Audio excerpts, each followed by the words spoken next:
Olá! Na aula de hoje do nosso curso Itãs, do Orum para o Aiê, nós vamos falar do orixá Iroko. Iroko é o nome do Vodum que mora em uma árvore sagrada que recebe o seu nome. Ele é muito reverenciado por ser ligado ao tempo e é muito temido por todas as nações, uma vez que é imprevisível e inconsequente, precisando ser constantemente controlado e vigiado. Iroko também não se sente preso a nenhuma nação, pois seu ciclo é atemporal. Vamos ver um Itã que fala um pouco da natureza de Iroko e que conta como ele castigou uma mãe por não lhe dar o filho que ele havia prometido. Iroko castiga a mãe que não lhe dá o filho prometido. No começo dos tempos, a primeira árvore plantada foi Iroko.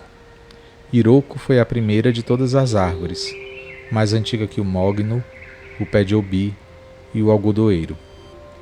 Na mais velha das árvores de Iroko morava seu espírito. E o espírito de Iroko era capaz de muitas mágicas e magias. Iroko assombrava todo mundo, assim se divertia. À noite, saía com uma tocha na mão, assustando os caçadores. Quando não tinha o que fazer, brincava com as pedras que guardava nos ocos de seu tronco. Fazia muitas mágicas, para o bem e para o mal. Todos temiam Iroko e seus poderes, e quem o olhasse de frente enlouquecia até a morte. Numa certa época, nenhuma das mulheres da aldeia engravidava. Já não havia crianças pequenas no povoado, e todos estavam desesperados. Foi então que as mulheres tiveram a ideia de recorrer aos poderes mágicos de Iroko. Juntaram-se em círculo ao redor da árvore sagrada, tendo cuidado de manter as costas voltadas para o tronco. Não ousavam olhar para a grande planta face a face, pois os que olhavam Iroko de frente enlouqueciam e morriam. Suplicaram a Iroko, pediram a ele que lhes desse filhos. Ele quis logo saber o que teria em troca. As mulheres eram, em sua maioria, esposas de lavradores e prometeram a Iroko milho, inhame, frutas, cabritos e carneiros. Cada uma prometia o que o marido tinha para dar. Uma das suplicantes, chamada Olurumbi, era a mulher do entalhador, e seu marido não tinha nada daquilo para oferecer. Olurumbi não sabia o que fazer e, no desespero, prometeu dar a Iroko o primeiro filho que tivesse. 9 meses depois, a aldeia alegrou-se com o choro de muitos recém-nascidos. As jovens mães, felizes e gratas, foram levar a Iroko suas prendas. Em torno do tronco de Iroko depositaram suas oferendas. Assim Iroko recebeu milho, inhame, frutas, cabritos e carneiros. Olurumbi contou toda a história ao marido, mas não pôde cumprir sua promessa. Ela e o marido apegaram-se demais ao menino prometido. No dia da oferenda, Olurumbi ficou de longe, segurando nos braços trêmulos, temerosa, o filhinho tão pequeno. E o tempo passou. Olurumbi mantinha a criança longe da árvore e assim o menino crescia forte e sadio. Mas, um belo dia, passava Olurumbi pelas imediações do Iroko, entretida que estava, vindo do mercado, quando, no meio da estrada, bem na sua frente, saltou o temível espírito da árvore. A apavorada mulher do entalhador disse Iroko: Tu me prometeste o menino e não cumpriste a palavra dada. Transformo-te então num pássaro, para que vivas sempre aprisionada em minha copa. E transformou o Olurumbi num pássaro, e ele voou para a copa de Iroko, para ali viver para sempre. Olurumbi nunca voltou para casa, e o entalhador a procurou em vão por toda parte. Ele mantinha o menino em casa longe de todos, mas os que passavam perto da árvore ouviam sempre um pássaro cantar, uma estranha cantiga sobre a oferenda feita a Iroko. Até que um dia, quando o artesão se aproximou dali, ele próprio escutou o tal pássaro que cantava assim: Um prometeu milho e deu o milho, outra prometeu inhame e trouxe inhames, um prometeu frutas e entregou as frutas, outra deu o cabrito e outra o carneiro, sempre conforme a promessa que foi feita. Só quem prometeu a criança não cumpriu o prometido. Ouvindo o relato de uma história que julgava esquecida, o marido de Olurumbi entendeu tudo imediatamente. Sim, só podia ser Olurumbi enfeitiçada por Iroko. Ele tinha que salvar sua mulher. Mas como, se ele amava tanto seu pequeno filho? Ele pensou e teve uma grande ideia. Foi à floresta, escolheu o mais belo lenho de Iroko, levou-o para casa e começou a entalhar. Da madeira entalhada, fez uma cópia da criança, o mais perfeito boneco que jamais havia sido esculpido. Fez o boneco com os doces traços de seu filho, sempre alegre, sempre sorridente. Depois poliu e pintou o boneco com esmero, preparando-o com a água perfumada das ervas sagradas. Vestiu a figura de pau com as melhores roupas do menino e a enfeitou com ricas joias de família e raros adornos. Quando pronto, ele levou o menino de pau a Iroko e o depositou aos pés da árvore sagrada. Iroko gostou muito do presente. Era o menino que ele tanto esperava. E o menino sorria sempre, uma imutável expressão de alegria. Iroko apreciou sobremaneira o fato de que o garoto jamais se assustava quando seus olhos se cruzavam. Não fugia dele como os demais mortais, não gritava de pavor, nem lhe dava as costas com medo de o olhar de frente. Iroko estava feliz. Embalando a criança, seu pequeno menino de pau batia ritmadamente com os pés no solo e cantava animadamente. Tendo sido paga, enfim, a velha promessa, Iroko devolveu a Olorumbi a forma de mulher. Aliviada e feliz, ela voltou para casa. Voltou para o marido artesão e para o filho, já crescido e enfim livre da promessa. Alguns dias depois, os três levaram para Iroko muitas oferendas. Levaram ebós de milho, inhame, frutas, cabritos e carneiros. Laços de tecido de estampas coloridas para adornar o tronco da árvore. Eram presentes oferecidos por todos os membros da aldeia, felizes e contentes com o retorno de Olurumbi. Até hoje, todos levam oferendas a Iroko, porque Iroko dá o que os devotos pedem, e todos dão para Iroko o prometido. Atualmente, a árvore Iroko talvez só seja encontrada no continente africano. Ela se sobressai sempre no centro da floresta pelo seu tamanho e pela sua longevidade, sendo uma árvore ímpar com um estilo portentoso. No Brasil, criaram-se assemelhações dela com outras árvores de porte igualmente frondoso, geralmente árvores da família das gameleiras. Mas Iroko não é uma árvore. Nem a árvore da gameleira ou do Iroko é divina. Somente quando se recebe o axé e a energia de Iroko, a árvore pode se tornar a morada e o local onde essa divindade deverá ser reverenciada. Vamos ver um outro Itã que fala da natureza de Iroko, quando esse ajuda uma feiticeira a vingar a morte de seu filho. Iroko ajuda a feiticeira a vingar o filho morto. Iroko era um homem bonito e forte e tinha duas irmãs. Uma delas era Agé, a feiticeira. A outra era Ogboí, que era uma mulher comum. Agé era feiticeira, Ogboí não.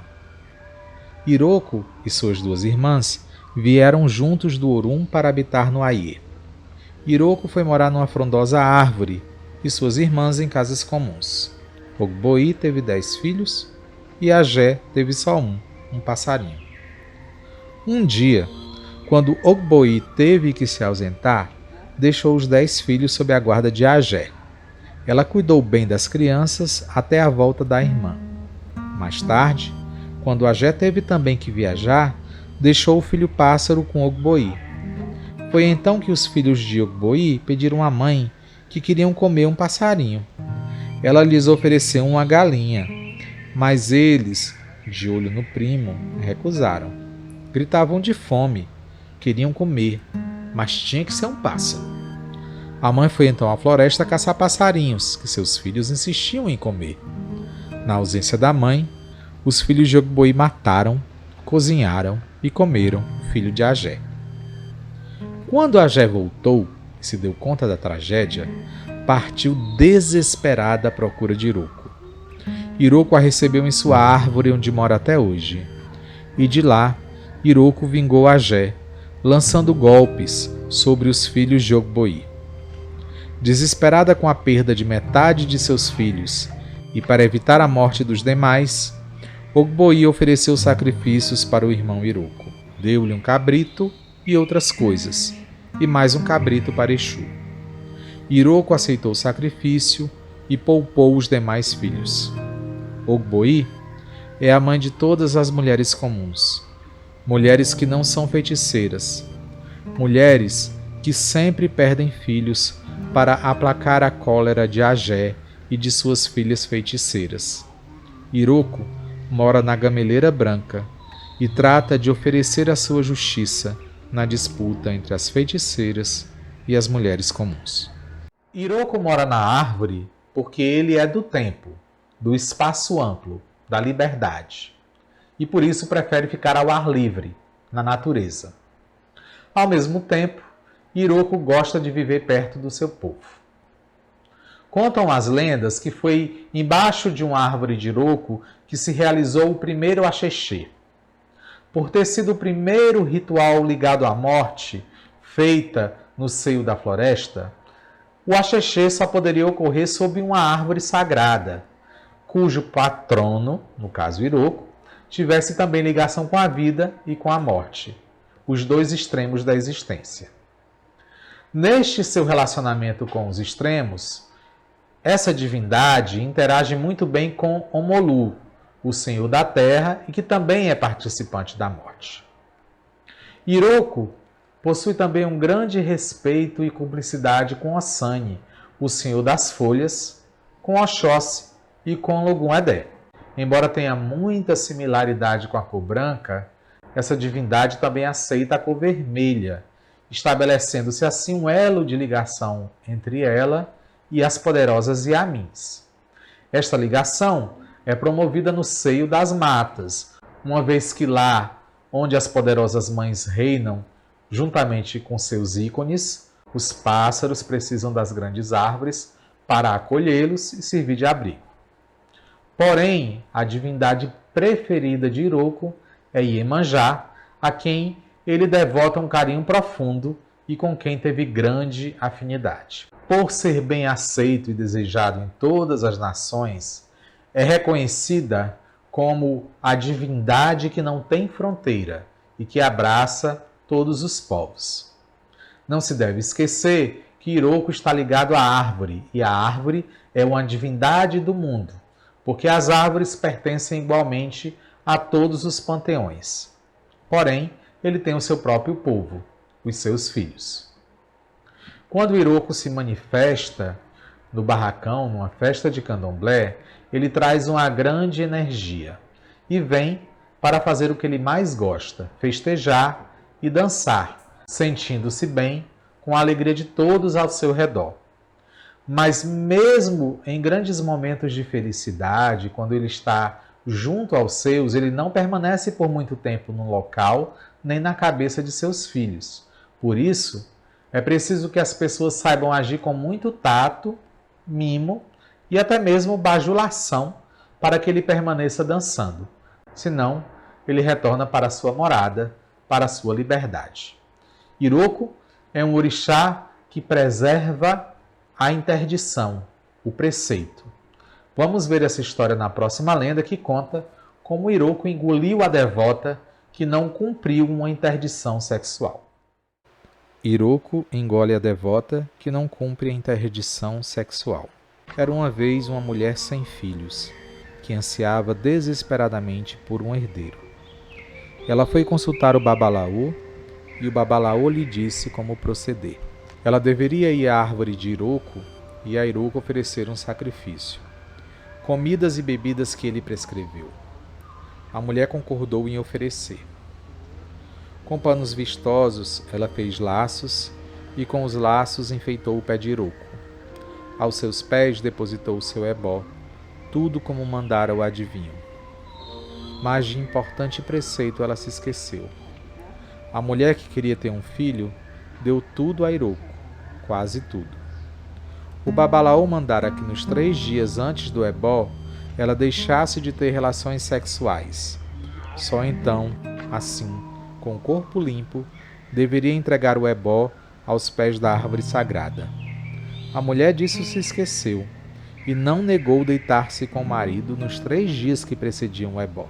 Iroco irritou-se com a ofensa, abriu uma grande boca em seu grosso tronco e engoliu quase totalmente a mulher, deixando de fora só os ombros e a cabeça. A mulher gritava feito louca por ajuda e toda a aldeia correu para o velho Iroco. Todos assistiam ao desespero da mulher. O Babalaô foi também até a árvore e fez seu jogo. E o jogo que o Babalaô fez para a mulher revelou sua ofensa, sua oferta com o corpo sujo, porque para fazer oferenda a Iroco é preciso ter o corpo limpo e isso ela não tinha. Mas a mulher estava arrependida e a grande árvore deixou que ela fosse libertada. Toda a aldeia ali reunida regozijou-se pela mulher. Todos cantaram e dançaram de alegria. Todos deram vivas a Iroco. Tempos depois, a mulher percebeu que estava grávida e preparou novos laços de vistosos panos e enfeitou agradecida a planta imensa. Tudo ofereceu-lhe do melhor, antes resguardando-se para ter o corpo limpo. Quando nasceu o filho tão esperado, ela foi ao Babalaô e ele leu o futuro da criança. Deveria ser iniciada para Iroco. Assim foi feito. E Iroco teve muitos devotos, e seu tronco está sempre enfeitado, e aos seus pés não lhe faltam oferendas. Espero que vocês tenham gostado da aula de hoje e a gente se encontra na próxima aula.